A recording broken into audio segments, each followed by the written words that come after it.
lo habíamos anunciado antes de la pausa, ya está con nosotros en el estudio Mariela Mazzotti, ex directora de InMujeres y referente, sigue siendo referente en temas de género, feminismos y bueno, de lucha para eliminar la violencia hacia las mujeres. ¿Cómo andas, Mariela? Buen día, un gusto estar acá con ustedes.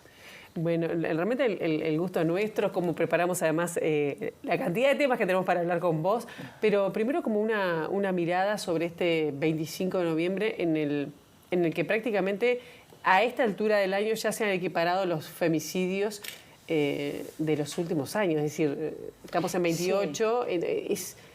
Es muy grave lo que ocurre en Uruguay, ¿no? 11 meses del año, 28, 29 femicidios. ¿Cuántos son por mes? ¿Más de 2? Casi 3 quizás, de muertes de mujeres. Es un indicador altísimo para la población que tiene el Uruguay si lo comparamos con otros países, lo cual habla de que todavía no hemos aprendido como sociedad de que la violencia contra las mujeres no ocurre porque un hombre está desequilibrado y atenta contra su mujer, sino porque hay un sistema cultural que de alguna manera habilita la violencia contra las mujeres y contra las niñas y niños.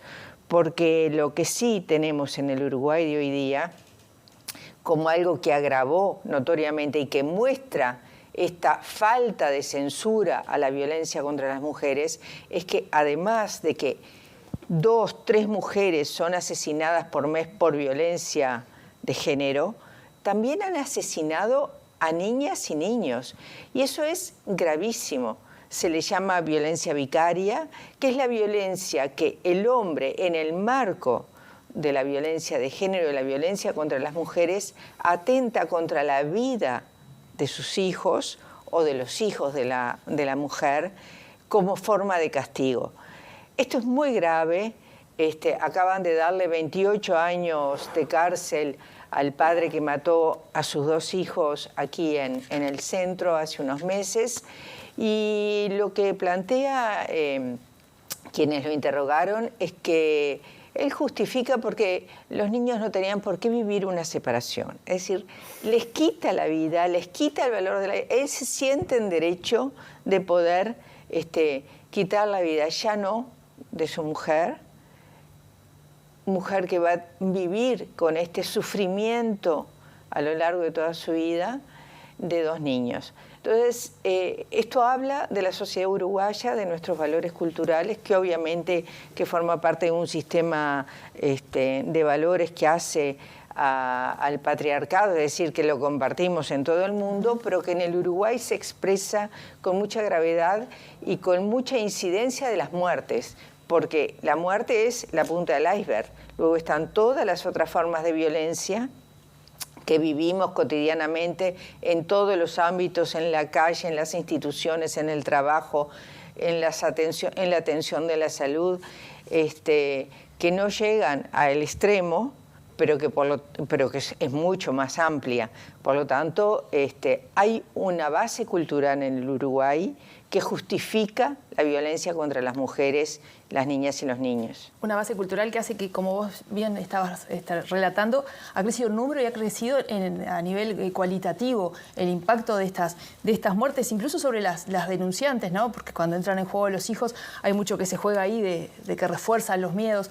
¿Hacia dónde hay que ir entonces? Cuando se lleva tanto tiempo, cuando hay tantos colectivos, cuando hay políticas desde lo departamental, hablábamos del camino iniciado por tu gestión, pero que hoy también tiene carácter nacional. ¿Hacia dónde deberían ir los caminos cuando hay algo que no está dando resultado, hay algo que nos está explotando en la cara y es una emergencia?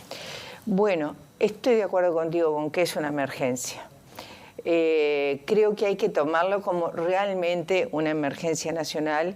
Y eso implica fortalecer los niveles institucionales de respuesta, fortalecer no solamente la atención en el momento de la expresión de la violencia a nivel de parejas o desparejas potentes, sino que implica una convicción total a nivel de las instituciones que promuevan estas pautas culturales y estas formas de censura ciudadana en las distintas manifestaciones de la violencia.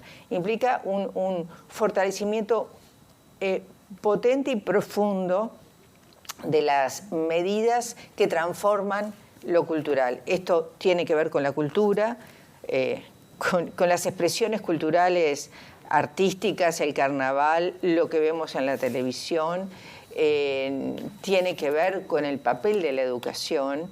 Los niños fueron promotores de toda la política antitabaco. Los niños y las niñas, en la medida que se construye como un eje sustantivo a nivel de la educación, pueden ser promotores de la no violencia. Esto tiene que ser, de todas formas, de un impacto mucho mayor. Hay cosas que se han hecho, pero las cosas no lograron la potencia que deben de lograr. Y por otra parte, la actuación de la justicia. Yo creo que la justicia todavía no ha logrado dimensionar el delito de la violencia de género como un delito prioritario. Hablamos mucho del narcotráfico, no se lo vio, está al mismo nivel de gravedad y no lo vemos. Los juzgados integrales de violencia de género no se han constituido y esto también hay que decir que tiene un rango presupuestal importante, pero no solamente eso. Yo creo que a nivel de la institución del Poder Judicial yo estaría esperando mucho más iniciativa para reestructurar y capacitar a jueces y a los equipos técnicos para esta tarea. Mariela, también hay que hablar del acceso a la justicia, que es un tema clave cuando uno pasa ya a otra instancia de casos más graves. Pero antes hablabas de políticas, y esto mismo es parte de una política, tendría que ser una parte de una política nacional. Que hablamos de emergencia cuando 2 meses antes de terminar el mandato, el presidente de entonces, Tabaré Vázquez, hizo esta declaración de emergencia que de alguna manera todas las organizaciones de la sociedad civil lo pedían, pero digo, capaz que llegó tarde, eso te pregunto como si fuera una autocrítica, y además también ya si ha seguido, es decir, cómo ha continuado esta política en un cambio de gobierno además. Digo, si se han continuado. Sí. Bueno, yo creo que tenemos malas noticias en ese punto. Y me preocupa notoriamente. Porque lo que venía diciendo es que la violencia es un problema de todas y de todos, que nos implica a mujeres y varones, y que tiene que ver con cómo estructuramos las relaciones sociales, cómo entendemos las relaciones interpersonales, que el Estado no está ausente, tiene que comprometerse en la lucha contra este problema, pero que es un problema social donde la sociedad, la comunidad lo tiene que asumir. ¿Qué es lo que me preocupa? Me preocupa que nosotros teníamos demoramos en la declaratoria de la emergencia nacional porque nos parecía que esa declaratoria implicaba un esfuerzo sostenido que estábamos terminando el gobierno y que los esfuerzos que veníamos haciendo no nos daba ya, no teníamos posibilidad de hacer nuevamente ajustes presupuestales porque se había acabado las rendiciones de cuenta, en fin, estábamos en los procesos de transición de gobierno, pero de alguna manera imaginamos que eso podía ser tomado por el actual gobierno. Confiamos en que el proceso y que las distintas fundamentaciones que la sociedad civil comprometida en estos temas nos venía planteando podía ser asumida como una política de Estado, porque evidentemente que contábamos con figuras notorias que habían trabajado mucho por la violencia de género. Entonces tuvimos... ¿Qué te refieres a la vicepresidenta? Me refiero particularmente a la vicepresidenta, pero también Mónica Botero, como directora del Instituto de las Mujeres, también tenía su trayectoria.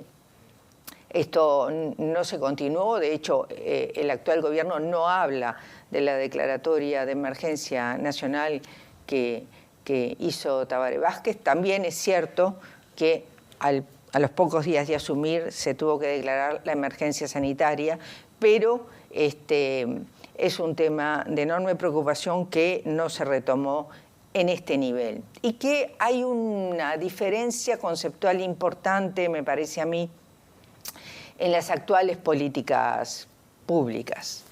¿Qué es lo que yo digo? Es la comprensión profunda del problema de la violencia de género. No lo vamos a poder sostener si el Estado no se compromete en esta lucha junto con el movimiento social, junto con la sociedad, junto con las organizaciones comunitarias, porque es un problema que nace, que se crea y que tienen que ver con las relaciones sociales. Y lo que nos estamos enterando es que, por ejemplo, en el acto oficial, donde la administración va a manifestar sus planes de acción, no hay un lugar de expresión de la voz pública de las organizaciones sociales, en particular de la red, que por ley integra el Consejo Nacional Consultivo. Que la sociedad no tenga una voz reconocida para hablar sobre un tema de la sociedad me preocupa muchísimo. Por otro lado, también anoche surge la noticia de que el Ministerio de Desarrollo Social va a cambiar su política de trabajo conjunto, de asociación con las organizaciones no gubernamentales de violencia. Va a eliminar convenios. Y esto es una enorme preocupación. Sabemos que el tema lo puso arriba de la mesa en los años, entre el 85 y los 90, el movimiento feminista, el movimiento de mujeres, las organizaciones sociales, y desarrollaron mucha experiencia de cómo atender y han seguido investigando y buscando generar una mejor intervención. Y bueno, el 0841-41 fue una iniciativa del movimiento feminista. Sí. Más que el Plemul luego ganó la licitación y lo gestiona, pero fue del movimiento de mujeres. Entonces, en este momento se dice que es para mejorar la capacidad, la experiencia de quienes atienden, sobre todo los servicios de trata y el portal de ingreso a las situaciones de emergencia que se presentan cotidianamente en el Instituto de las Mujeres. Experiencia, quienes están, garantizo que tienen mucha y larga. En relación a los temas de trata, las investigaciones sobre la problemática de la explotación sexual y de la trata de mujeres con fines de explotación sexual, la ha hecho fundamentalmente la sociedad civil, fundamentalmente las ONGs, con apoyo de un muy buen proyecto de la Unión Europea hace pocos años. Entonces, ¿qué es? Es un distanciamiento de las organizaciones sociales, es un distanciamiento de la gente, de los activistas que están trabajando en este tema, y es algo que me preocupa mucho, que las y los profesionales, pero fundamentalmente mujeres profesionales que atienden estas circunstancias, van a tener contratos precarios, van a ser contratadas, lo dijo la directora general del Ministerio de Desarrollo Social, es un ahorro. ¿Pero en qué ahorran? En seguro de salud, en licencia, en salario vacacional.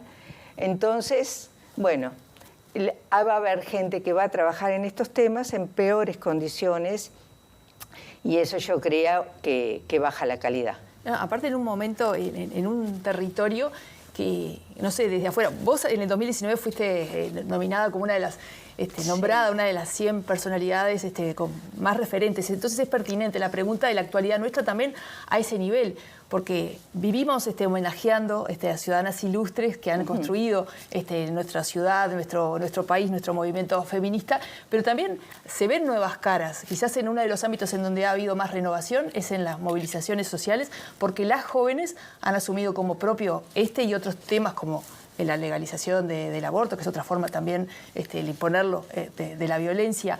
¿Cómo ves ese entramado? Hoy hay dos movilizaciones que se unen en una, creo que es un gran símbolo. ¿Cómo está el movimiento en este momento?